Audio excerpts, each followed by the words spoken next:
नमस्कार दोस्तों, कैसे हैं आप सभी लोग। उम्मीद करता हूँ कि आपकी पढ़ाई बहुत ही शानदार तरीके से चल रही होगी। तो मैं यहाँ पे देखिए, मैं आप लोगों के सामने एक मॉडल पेपर लेकर आया हूँ जो कि 2024-25 का है। ये आप लोगों को मॉडल पेपर इंटरनेट में मिल जाएगा, देखने को मिल जाएगा। ये मैं पेपर यूपी एमएसपी से डाउनलोड किया हूँ। ओके, उसका सोल्यूशन है, यहाँ पे देखिएगा आप लोग सभी लोग। जिसका ये पहला क्वेश्चन दिया हुआ है, इस क्वेश्चन को आप ध्यान से पढ़िएगा और इसका आंसर करने का प्रयास करिएगा। यहाँ पे देखिएगा क्या लिखा हुआ है। किन्हीं दो संख्याओं का एलसीएम 60 है। किन्हीं दो संख्याओं का एलसीएम 60 है तथा एचसीएफ 3 है। एक संख्या 12 है तो दूसरी संख्या ज्ञात कीजिए। तो आप लोगों ने इस तरह के कई क्वेश्चन किए होंगे कि क्या होता है एलसीएम गुणे एचसीएफ। एलसीएम गुणे एचसीएफ बराबर क्या होता है, दो संख्याओं का गुणनफल, कोई भी दो संख्या हो एक्स और वाई। ओके, यहाँ पे हमको एलसीएम दिया हुआ कितना, 60 दिया हुआ है। हमको एलसीएम कितना दिया हुआ है, 60। और क्या दिया हुआ, एचसीएफ भी दिया हुआ है 3। हमको एक संख्या भी दी हुई है, कौन सी संख्या, 12। तो हमको क्या दूसरी संख्या निकालनी है, हमको मान लीजिए वाई निकालना है। ओके, ये आप लोगों को बहुविकल्पी में देखने को मिलेंगे। ओके, यहाँ पे देखिए क्या हो गया, 12 से कट जाएगा, 12 पंचे 60। अब 5 का 3 में गुणा करें तो 5 15। तो यानी कि जो हमारा संख्या होगा क्या होगा, 15 होगा।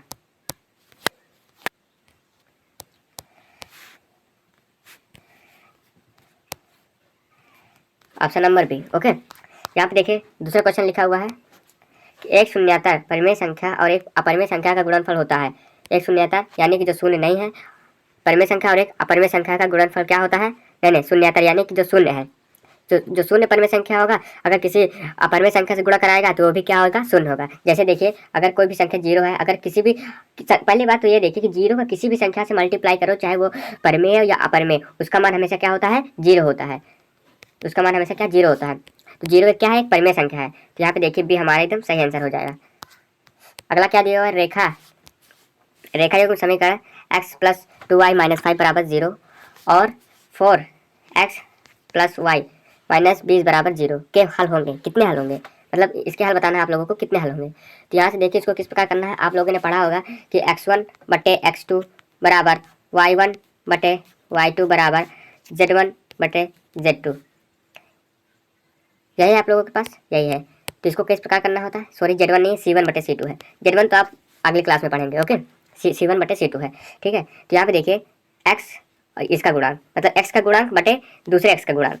तो x1 यानी 1/4 बराबर, यहाँ पे देखिए 2 का गुणांक बटे 8।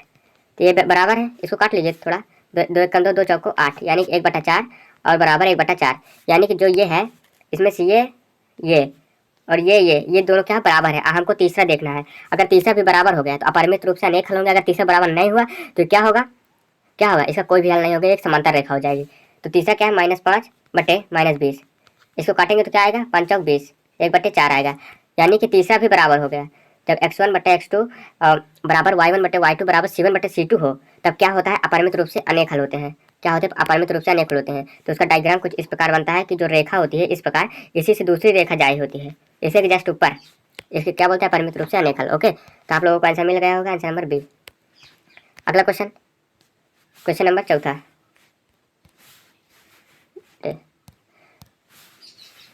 ये क्वेश्चन में क्या बोला हुआ कि वह बड़ी संख्या जिसमें 70 और 125 को विभाजित करने पर क्रमशः शेषफल 5 और 8 प्राप्त होता है। तो यहाँ पे आप लोगों को किस प्रकार करना है, यहाँ से आप लोगों को क्या करेंगे, आप लोग भाग कर लीजिएगा। आप सभी संख्या को उठाकर भाग कर लीजिएगा, या फिर CF बड़ी से बड़ी संख्या बोला है ना, आप लोग एक काम करिए, आप लोग भाग कर लीजिएगा। ओके, तो कैसे करेंगे, 13 का अगर उठाएंगे आप तो 13 से अगर इसमें 70 का भाग देंगे तो 13 × 5 = 65 यानी कि 5 इसका शेषफल बचा। कितना शेषफल बचा, 5। तो ये वाला 13 तो इससे हो गया, डन हो गया। अब 125 अगर भाग देंगे तो कितना आएगा, 52, 13 नियम 117 कितना होता है, 13 नियम 117, 117 और 8 कितना होता है, 125। हाँ, 117 और 8 कितना, 125, यानी कि 13, ये वाला डन हो गया। आप लोगों को इसी प्रकार कर लेना है, इससे आप लोगों को ज़्यादा टाइम नहीं लगेगा। ओके, अब यहाँ पे देखिए क्या दिया हुआ है कि 3 के प्रथम 5 गुणजों का योग है। 5वां नंबर क्वेश्चन, 3 के प्रथम 5 गुणजों का योग है। तो 3 के प्रथम 5 गुणजों को आप निकाल लीजिए। कैसे, 3 का 3, 3 दूना 6, 3 त्रिकाई 9, 3 चौक 12, 3 पचे 15 हो गए। अगर इन आप सभी को जोड़ेंगे तो आपको आंसर क्या आएगा, जोड़ने से जो आए, मेरे हिसाब से 45 आए। ओके, आप लोग देख लीजिएगा क्या आ रहा है। अब यहाँ पे देखिएगा छठवां क्वेश्चन है, द्विघात समीकरण इतने के बारे में निम्नलिखित कथनों पर विचार कीजिए। ये जो समीकरण दिया हुआ है, क्या दिया हुआ समीकरण, 2x² - 4x + 3 = 0, इसके बारे में आप क्या कह सकते हैं। इसमें इसके बारे में बोला गया है, क्या बोला गया है, पहला नंबर जो बोला गया है कि दिए गए समीकरण के विविधकर 0 से कम है। विविधकर बोला है तो चलिए विविधकर निकाल लेते हैं। क्या आप लोगों को विविधकर निकालना आता है, कैसे निकाला जाता है विविधकर, b² - 4ac। विविधकर का सूत्र होता है b² - 4ac, ये होता है विविधकर का सूत्र। तो यहाँ पे b² लगाइए, b² - 4ac, तो यहाँ से b² क्या है 16 माइनस और 4 4ac 4 और a और c, तो 3 × 6 = 24, तो यानी कि माइनस में आंसर आएगा इसका। इसका कितना आएगा आंसर माइनस में, जो कि क्या है 0 से कम है। ठीक है, इसका क्या है विविधकर 0 से कम है। हाँ बिल्कुल, क्योंकि माइनस में हमारा विविधकर आया था, अगर माइनस में विविधकर आएगा तो क्या होगा 0 से कम होगा। ओके, अब यहाँ पे देखिए समीकरण के कोई मूल वास्तविक नहीं है। यहाँ पे दूसरा नंबर बोला है कि समीकरण के कोई भी मूल वास्तविक नहीं है। जब वही वास्तविक मूल वास्तविक कम होंगे, यहाँ पर एक बात आप लोग नोट कर लीजिए, b² - 4ac = 0 होगा तब मूल क्या होंगे, वास्तविक होंगे। क्या होंगे, वास्तविक। ओके, जब ये नहीं होगा तब मूल वास्तविक नहीं होंगे। ये फार्मूला आप लोगों को बहुत काम आएगा, b² - 4ac = 0। जब ये होगा यानी कि जो भी b² - 4ac का मान क्या है 0 आए, ना तो 1, ना तो 1 से कम, ना तो 0 से कम, ओनली 0 आए, तो क्या होगा इसका जो क्या होगा मूल जो होगा वास्तविक होगा। तो यहाँ पे क्या बोला है कि समीकरण के कोई मूल, दूसरा नंबर देखिए, समीकरण के कोई मूल वास्तविक नहीं है। सही है ये भी, समीकरण कोई मूल वास्तविक नहीं, ये भी सही, दोनों सही है। ओके, समीकरण के विविधकर 0 है। यहाँ पे देखिए क्या बोला है, समीकरण के विविधकर क्या है 0 है। ये भैया गलत है, विविधकर 0 है ही नहीं। अभी हम लोग विविधकर निकाला, माइनस में विविधकर है। समीकरण के मूल वास्तविक है, समीकरण के मूल वास्तविक है, ये भी गलत है। अभी हमने बताया समीकरण के मूल वास्तविक नहीं है, यहाँ पे अगर हम सही टिक लगा दें तो यहाँ पे सही कैसे लगा सकते हैं, ये तो वैसे ही गलत हो गया। तो यहाँ पे हमारा पहला और दूसरा एकदम सही निकल गया, तो पहला दूसरा जहाँ पे होंगे वही सही होगा हमारा। तो यहाँ पे देखिए नंबर, इस तरह के जो प्रश्न आते हैं ना, इसे कूट वाले प्रश्न बोलते हैं, कूट वाले। तो ये हमारा पहला वाला सही हो गया। ओके, आप लोगों को इस तरह करना है कि वहाँ पे आप पेपर में आए और एमआर में देखें कि पहला सही है तो आप पहला वहाँ पे लगा के चले आए। कूट वाले क्वेश्चन भी नीचे भी आंसर दिया होता है, यहाँ पे देख लीजिएगा। ओके, आप लोग यहाँ पे देखिए, आप लोगों के सामने ये सब क्वेश्चन है, ये थोड़ा डिफिकल्ट सवाल है। यहाँ पे देखिएगा, ये आप लोग कर लेंगे कि AOBC ये क्या है, एक क्या आयत है, क्या है, एक आयत है इस प्रकार से। ओके, इसमें क्या दिया हुआ है, एक आयत जिसके 3 शीर्ष हैं, 3 शीर्ष, इसके 3 शीर्ष दिए हुए हैं, इसका विकर्ण बताना है। तो आप लोग क्या करना है, आगे हम इसे बता दें, आगे आप लोगों की इसकी लंबाई याद करनी है, फिर इसकी चौड़ाई याद करना है। ओके, फिर इसका जो क्या होता है विकर्ण, इसका फार्मूला होता है √a² + b², यह होता है इसका सूत्र। आप इसे लगा देंगे तो इसका आ जाएगा, क्या आ जाएगा, विकर्ण आ जाएगा। ओके,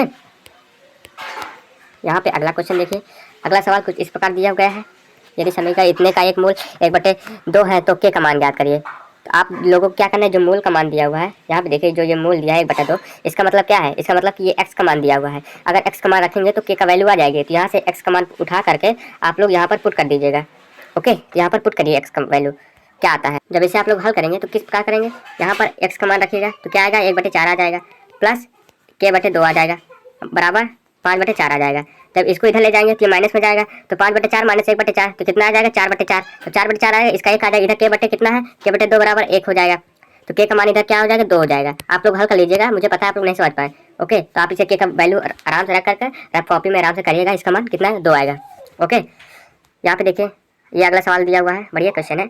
2 त्रिभुज समरूप होते हैं, 2 त्रिभुज समरूप कब होते हैं, इनके संगत कोण बराबर होते हैं, इनके संगत कोण बराबर होते हैं, इनकी संगत भुजाएं एक ही समानुपाती होते हैं, समानुपाती होती हैं। ठीक है, ये दोनों सही है, यानी कि जो आपका ऑप्शन नंबर सी ये सही होगा, ऑप्शन नंबर सी। ओके, यहाँ पे देखिएगा 10वां क्वेश्चन दिया है, यदि एक समकोण त्रिभुज ABC में कोण C 90 और AC का मान 3 सेंटीमीटर है, तो BC 4 सेंटीमीटर है, तो बिंदु C से जाने वाली मध्यिका की माप क्या है। आप लोग इसे ट्राई करिएगा। अगर ये क्वेश्चन आप लोगों को ना आए, ये थोड़ा बड़ा क्वेश्चन है, इसको थोड़ा हल करना पड़ेगा।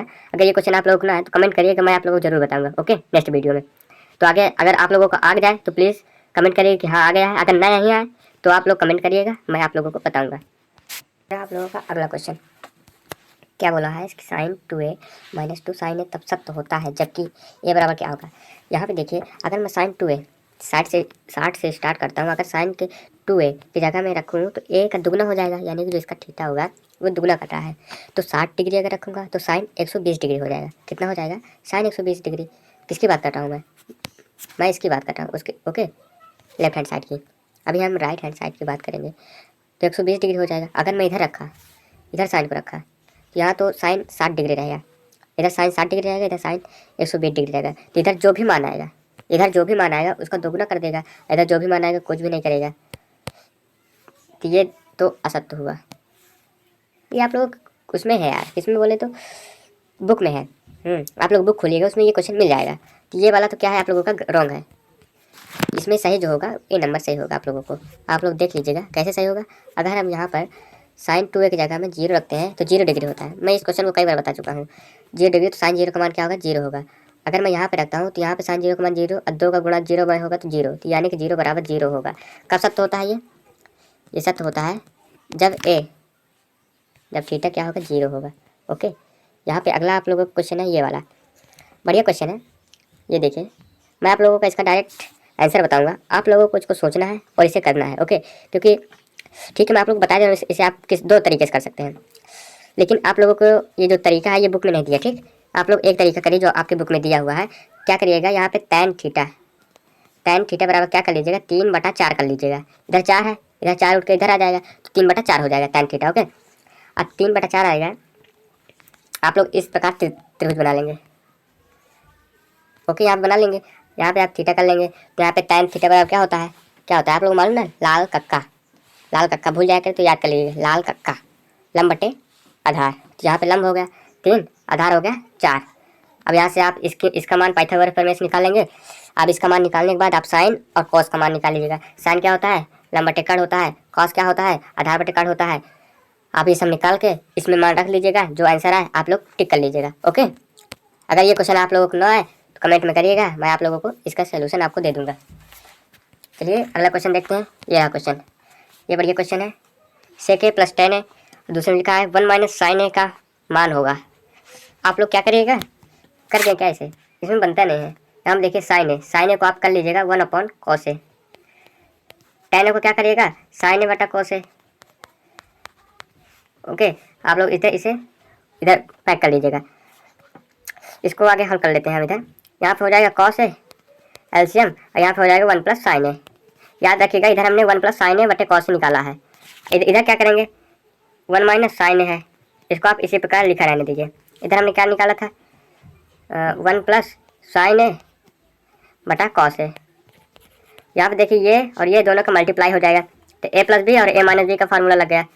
क्या लग गया? a प्लस बी और a माइनस बी। जब इन दोनों का मल्टीप्लाई करेंगे इसको तो a plus B minus B का फार्मूला लग गया। तो यहाँ पे कर दीजिएगा a का स्क्वायर माइनस बी का स्क्वायर बटा कॉस।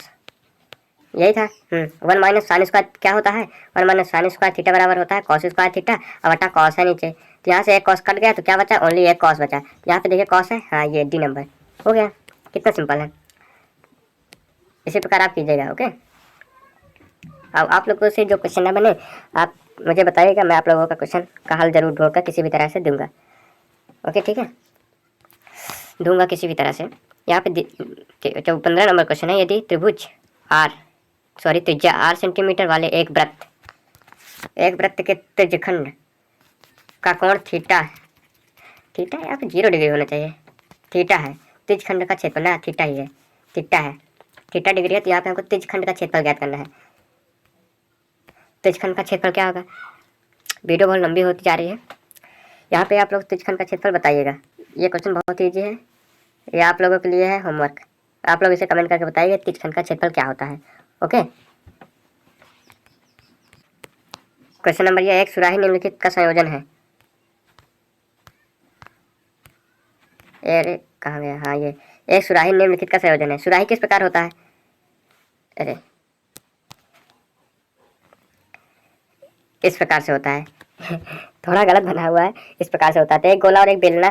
पहला बोला एक गोला और एक बेलना, दूसरा बोला एक अर्धगोला और एक बेलना, एक बेलना और एक शंकु, 2 अर्धगोला। आपको क्या लगता है सुराही में? एक बेलना और एक शंकु, एक बेलना और एक अर्धगोला, एक अर्धगोला और एक बेलना, ये वाला बी नंबर देख लीजिएगा आप लोग। ये मुझे थोड़ा डाउट लग रहा है, नहीं कंफर्म है बी नंबर ही होगा। आप लोग भी देख लीजिएगा। ओके, यहाँ पे 70 नंबर क्वेश्चन देखिए, 1 से 10 तक के धनात्मक विषम संख्याओं का माध्य होगा। माध्य आप लोगों को निकालना आता है, 1 से 10 तक की धनात्मक विषम संख्या। विषम संख्या 1, फिर क्या होती है 3, फिर 5, 7, ये 5 है, 7, 9 बटा जितनी संख्या 1 2 3 4 5, इनके सबका जोड़ कर 5 का भाग लगाइएगा।